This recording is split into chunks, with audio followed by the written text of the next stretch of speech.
So, hey guys, welcome to the Life at Work and season one and episode four. Today I have with me Jay Aditya. So, Jay, how are you doing today? Doing great यार मतलब for those of you guys who don't know, Devagya and I, we went to the same college. We were classmates. So yeah, I think it's great. Very hectic day. We're doing this call at 10:15 in the night. So it's yeah, very hectic. I hope I can give you everything that you want here. So, let's see. And Jay, can you give a basic introduction for yourself? Okay, so for those of you that don't know, I am the founder and CEO of a company called Bob. What Bob essentially does is we're an aggregator of aggregators. So we aggregate your top ride hailing services such as Ola, Uber, Rapido, all in one app. So you don't have to go hop around between multiple apps to book the fastest or the cheapest ride. And we're trying to keep things very convenient, provide a friction-free experience, and most importantly, a transparent experience. So, what inspired you to come up with this idea, and how did you spot the problem that you solved today? Yeah, actually, a fun fact, the whole thing started with the first year of Christ. Right, so we studied at Christ University, and from my house, my parents' house, where we stay, to Christ, one way was around 25 kilometers.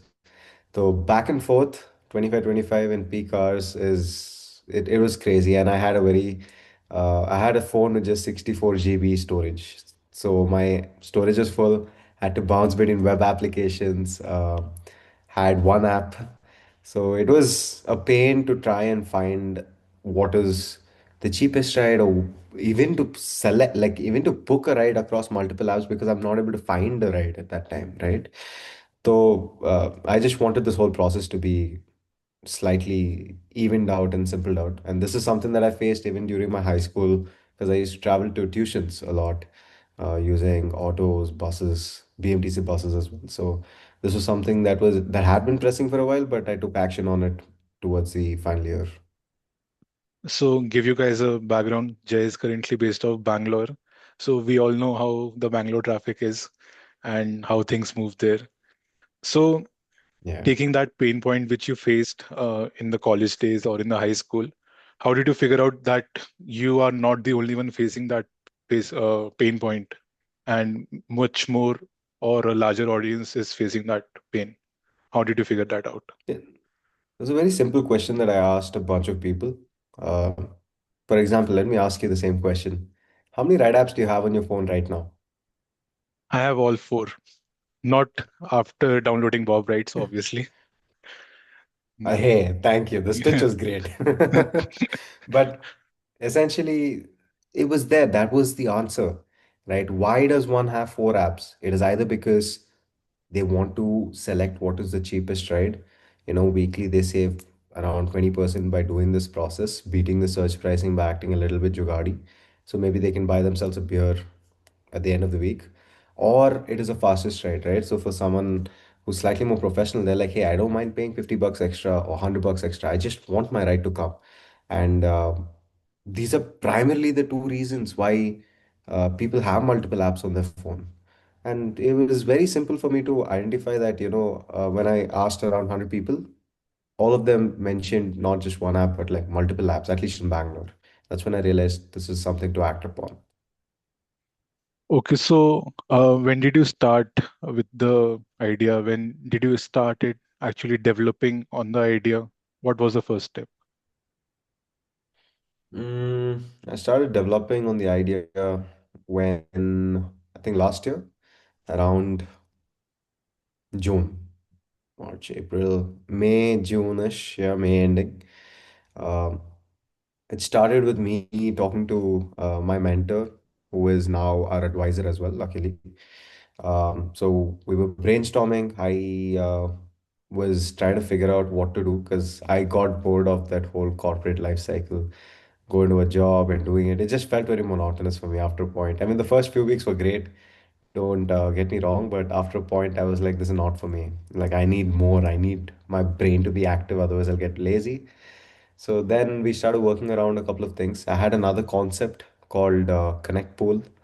Um, fun fact, even our company name right now is Connect Pool Technologies, but essentially that was an pooling app that I was designing. I went to my mentor for a brief review as to what would, people from Sequoia or any other investor base think of something like this.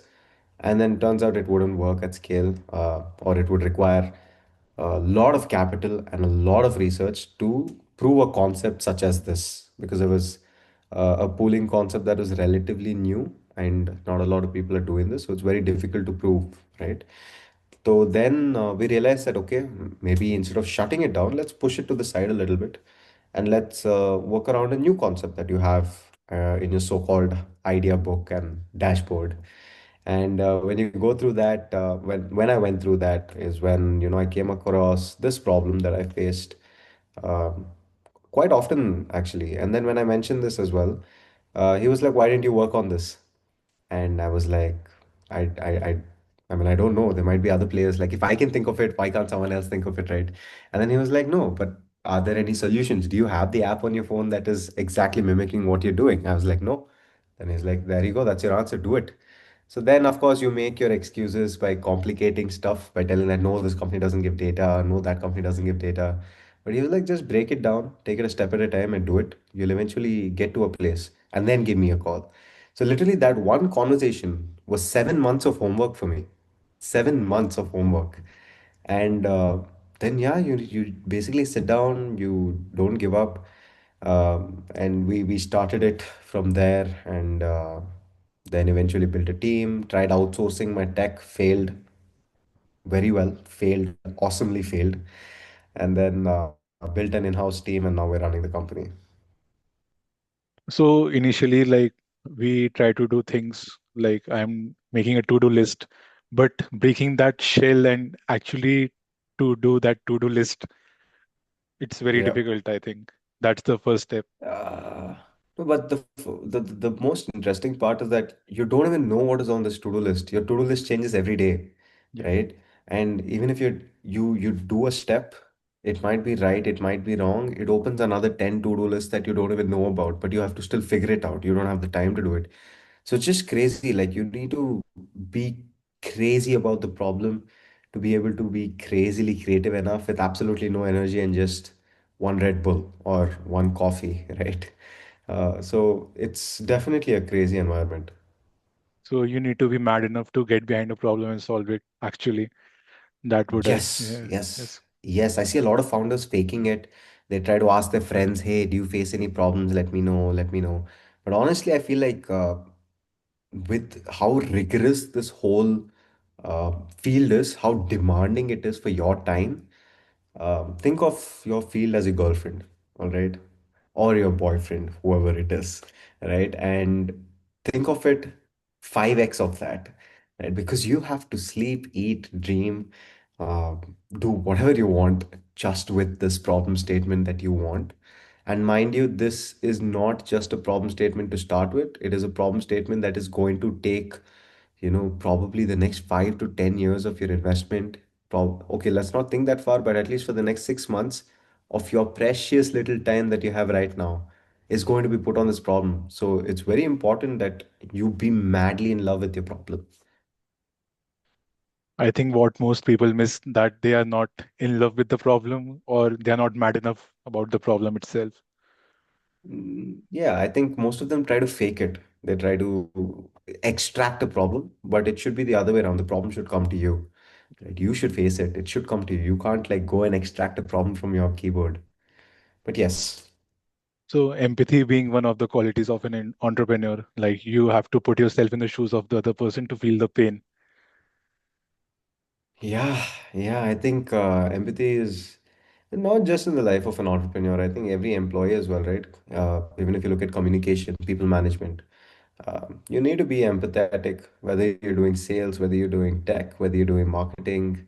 Empathy is a very important emotion. But yes, in entrepreneurship, yes, you could probably interpret it in this way. So moving on to the next question. Yeah, How many cities you are currently operating in? we're pan India. Wherever you have an Ola, Uber, or a Rapido, we're out there. But we have restrictive services with Namayatri, Yatri Sati. So these are there, I think, only in four cities right now, which is Bangalore, Hyderabad, Kolkata, and Chennai. So where did you test the markets initially, and how was it the first experience you were testing? We tested the whole. So basically, our primary testing was in Bangalore. We tried to keep everything within the city because I mean I've been brought up here. It's just financially way more economic. It makes more sense because uh, I understand the city well. So we did a beta over here. We did a pilot testing over here in Bangalore, and it was super fun, but honestly very taxing because I must have interacted with over 1,000 people, like solid conversations with over 1,000 people independently, asking their problems, their solutions, their frustration, them yelling at me, them talking about their personal problems all of a sudden. So there's a lot. I think one of the key things that I would tell you is for any entrepreneur that wants to start, before starting on your solution, it's very important to validate your solution in the market, right? It could be putting together a group of 20 people, all right, random 20 people. You don't know them, right? Or you might know them, but you're not that close, different demographics. Talk to them about your problem, see how they resonate with it. You get to hear a lot more perspectives than what you already thought you had covered, right? So it definitely helped. I mean, I was on the street putting up those tiny placards on electricity poles around Bangalore, and I was walking around with the guy with a towel on his head, with sunglasses on, holding a big banner and walking on the road to catch attention. So literally, like, you will have to take whatever it takes to execute and get to point zero to point one, right? And I don't think I'm still at point one. Honestly, I still feel like I'm swimming. I'm almost there. I feel like I see the shore, but uh, anything can happen, right? So this is the craze behind it. You should be okay with it and you should love it, honestly. So apart from our undergraduate degree, do you have prior experience in entrepreneurship or something like this?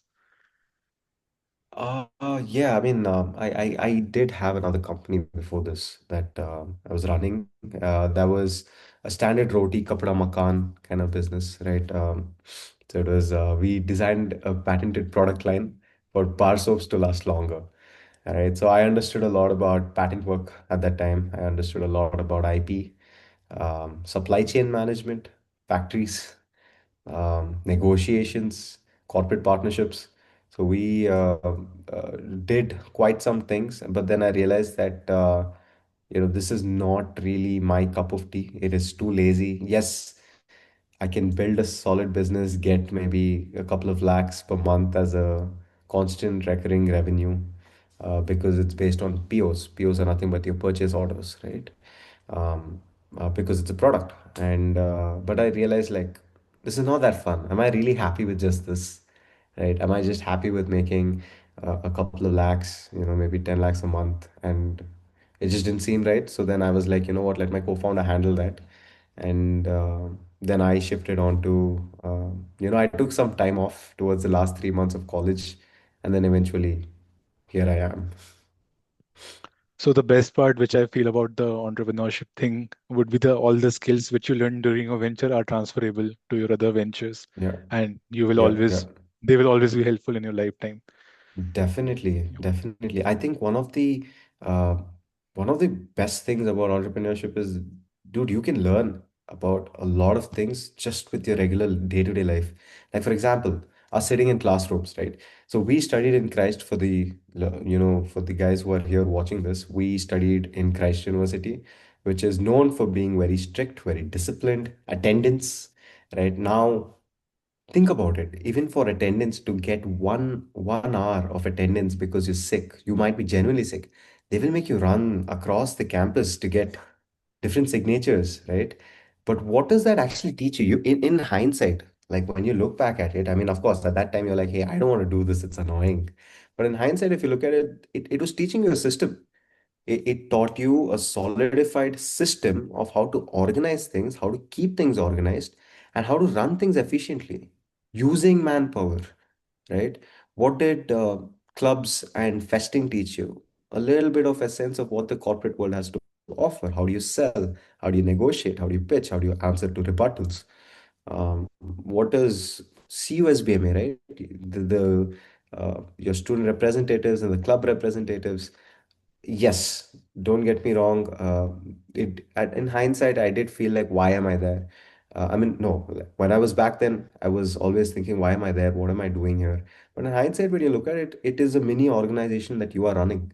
There's a system, there is communication, there is networking, there is harmony. You need to understand how to deal with people.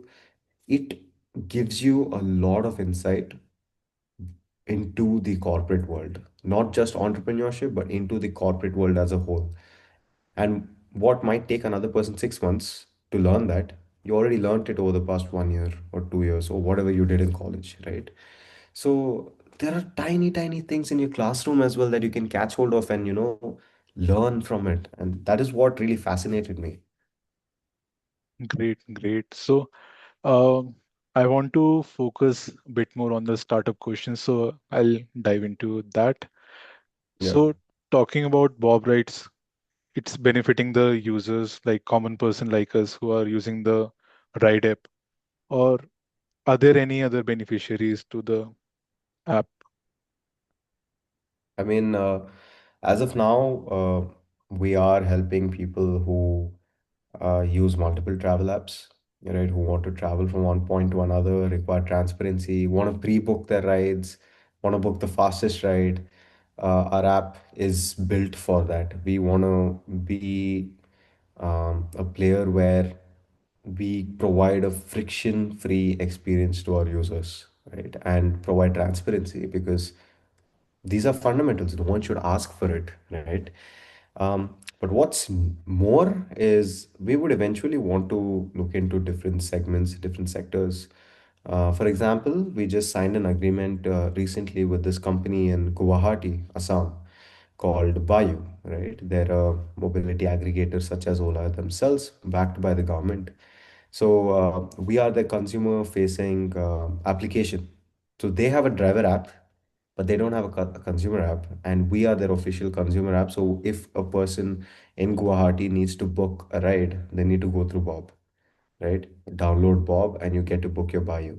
So we are trying to not just play with these Ola, Uber, Rapido players, but also try helping the smaller players get some sort of movement, make them connecting to users a lot easier, right? Because most of these guys try playing with the B2B market, business model, but in order to come to B2C, it usually costs a lot. We want to try reducing that, because that, what I truly believe is, it is not an issue about pricing. It is an issue about supply and demand. There is simply not enough cabs at the right hours for the demand that we have. And if we solve that, trust me, most of the players will not be fighting against each other, or they might be fighting against each other, but at least from the aspect of having fleets, you'll not have a problem. So, one of the best things that we're doing right now is we're tying up with players that provide you opportunities to pre-book a cab, right? Similar to the Blue Smart model that existed. So you don't need to go and book it live. You just set your destination 2 hours before, tell us where you want your cab, and then we'll ensure your cab is on your doorstep, right? So these are multiple verticals that we're working on. Of course, in the mobility side. Eventually, hopefully, after a couple of months, or maybe after 12, 24 months, we'd want to look into multiple other segments as well, sectors as well, your ticketing and business, quick commerce, etc. Right? So yeah, it's a possibility, but yeah, right now we're focusing on ride hailing. Circling back to the agreement which you signed with the government, how did you Mm-hmm. feel when you got the news? Felt okay. Nothing. See, honestly, it feels good that you are. Um, you get to do a bunch of things. You get to help different people try putting out a solution. But honestly, we haven't even tapped 1% of the vision or 1% of the mission that we have. So yeah, definitely not satisfied yet. But yeah, it is a small milestone in our journey. There's always hunger for more for an entrepreneur. Yeah. Uh, so, uh, circling back to the initial stages of the startup, when you were developing, of course, there might be some costs involved in the management or in the making of the platform. How did you manage the cost? Okay. We had multiple things that we did. I mean, most of it is just jugaad, right? So essentially, when we were initially starting out, I was working at growth school at that point. So I was still making a decent salary per month and at the same time working for Bob. But my co-founder at that time, who joined in, um, so he joined in after 2.5 months of everything getting ready, the resources getting ready. And back then, we would require liquidity, and that would come from my salary and my savings that was there, because tech requires and demands a lot. But then eventually, Microsoft was something that I approached, and that had happened, and we had received a technical grant. So most of our expenses that we require for tech end had been sorted by Microsoft. So that way we were good to go. But in terms of standard liquidity, just to pay your bills, right, day-to-day bills, what we did was we introduced a small wing under Bob called Bob Factory. All right, and not a lot of people know about this. So what we did at Bob Factory was we took in some small freelancing projects for guys who want website deployment, or they wanted to create something fresh, right? We'd get that done for them as a service, and we get paid, and that essentially gave us a couple more months of runway, right? People were fine, they were able to eat, breathe, have a shelter under their head. So it was super fun. That went for some time, and then eventually we brought in some capital, some liquidity in for some dilution. So that's when we went full fledged into all of the marketing, the legal, the finance, the HR, everything, right? So I mean, now luckily we're at a decent place where, um, I mean, luckily everything went moderately well. Things are slightly better, but yeah, I think this whole cash crunch thing never really goes away. Like it's always something that exists. First of all, my big congratulations for the funding round which you received. I hope you get And many it's a more in the small round. future. I Yeah. appreciate it. I appreciate it. So now moving for a student perspective, um, what are the key entrepreneurial skills you think a student can acquire in college, which might be necessary and better to learn at an early stage? I would say, so this has nothing to do with technical skills, all right? Technical skills is something that I personally feel like you can learn whenever, right? Um, these skills that I'm going to talk about need not be skills to be acquired only in college, but could also be skills to be acquired for school kids, to be very honest. Because it's very simple.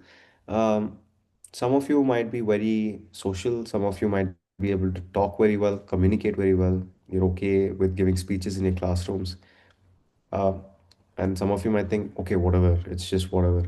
But honestly, being able to communicate is a very, very, very important skill when you're running a startup.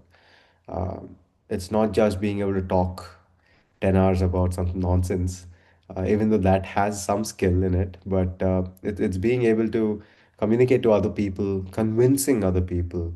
For example, personally, I had to convince a team of 12 people to forget everything that they're doing, give me the next couple of months or the next couple of years that they have. Give me that time, and I swear, I promise that I respect your time, and I will ensure that it's worth your time.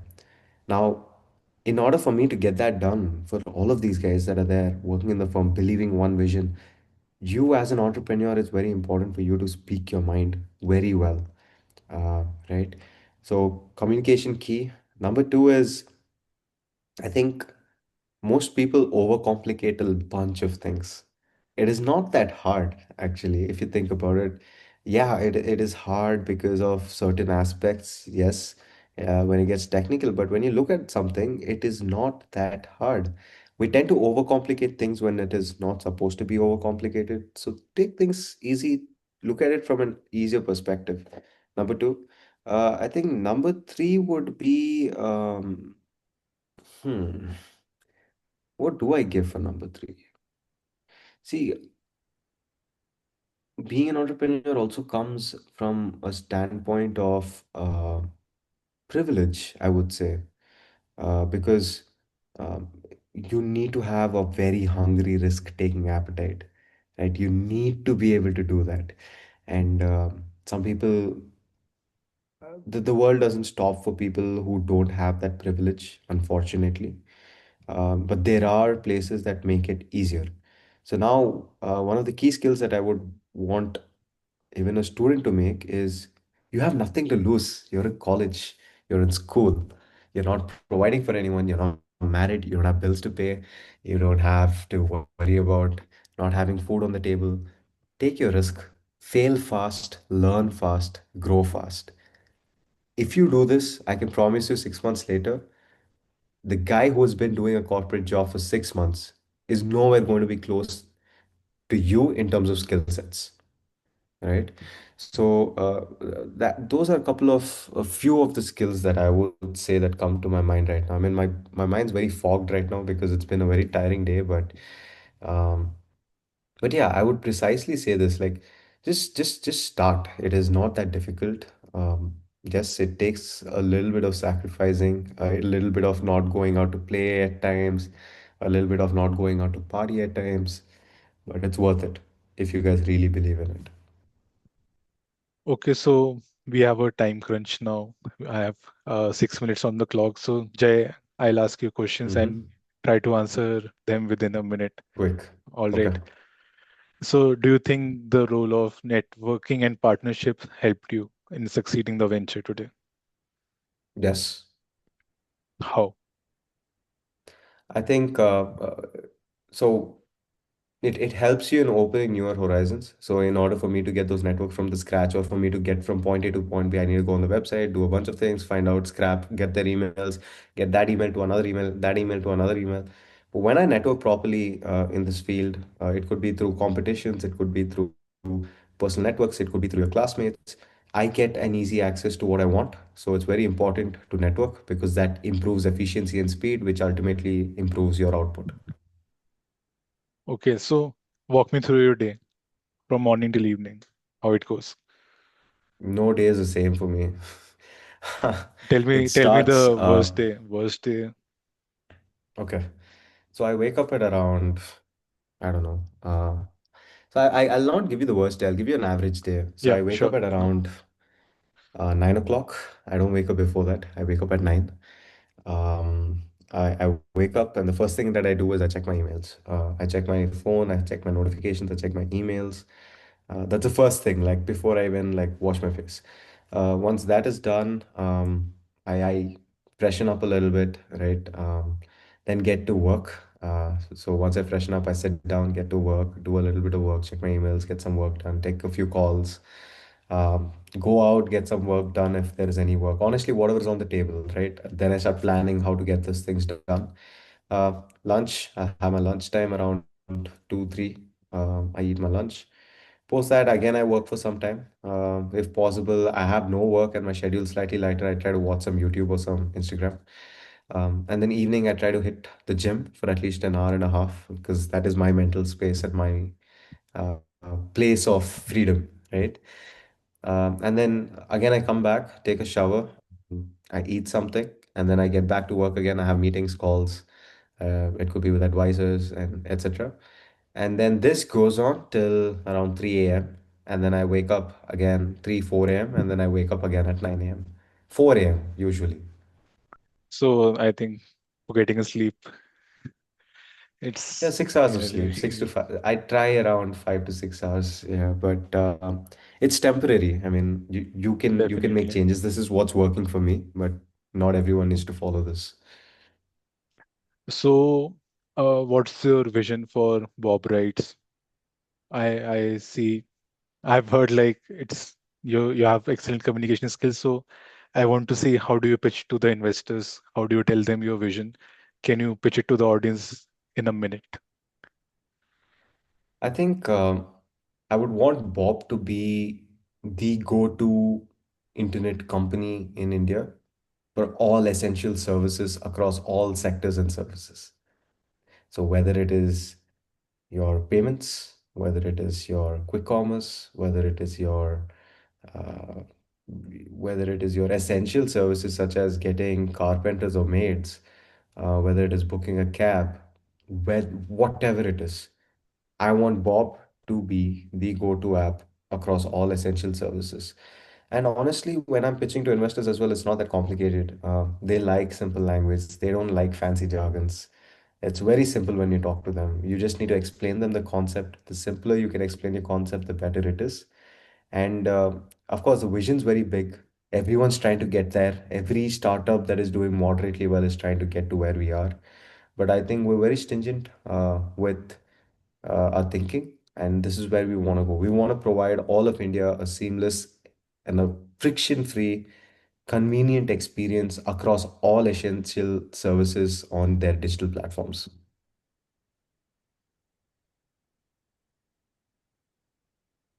I can't hear you, Yogya. I hope that happens. Fingers crossed. Yeah, fingers crossed. One step at a time, I guess. Yeah. So one piece of advice that you wish you had received before as a student. Just start. Just start. Ignore everyone. I think one of the biggest things was a lot of people keep giving you shit for a bunch of things that you don't need to be taking. They try to put you down unnecessarily.